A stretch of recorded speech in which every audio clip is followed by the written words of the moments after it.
Out of Washington, D.C., where we're getting news about congressional plans to consider another stimulus relief package. For that, we turn to Bloomberg Government's Emily Wilkins. Emily, great to have you back on the show. What's the plan here?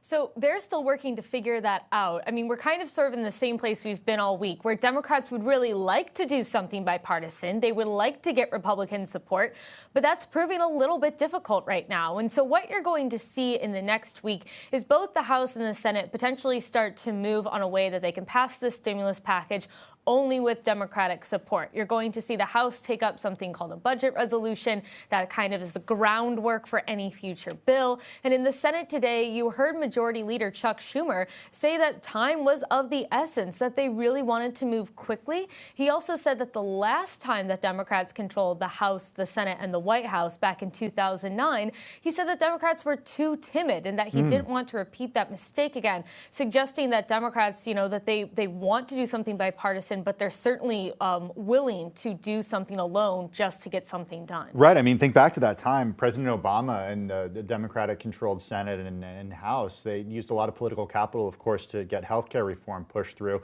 And there was a big reaction in 2010 in the midterm elections. I'll never forget Obama using the term shellacking then. I do wonder, all this happening, Emily, in the background, impeachment, right?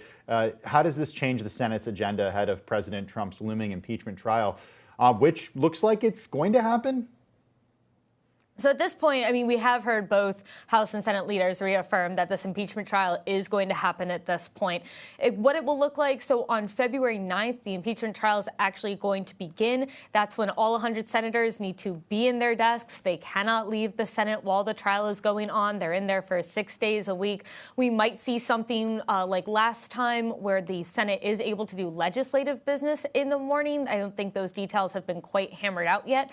But one thing that we have heard from Majority Leader Schumer is that he expects this to be a much shorter trial than Trump's first impeachment trial, in part because lawmakers are witnesses to this. They were in the Capitol when the mob stormed it, and therefore there is a sense that there doesn't need to be as in-depth of a look into exactly what went wrong.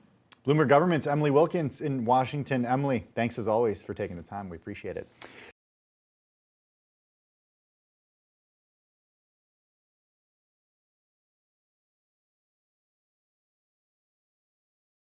The biggest stories the moment they happen from around the globe. Subscribe to Bloomberg Quick Take now for insight in an instant.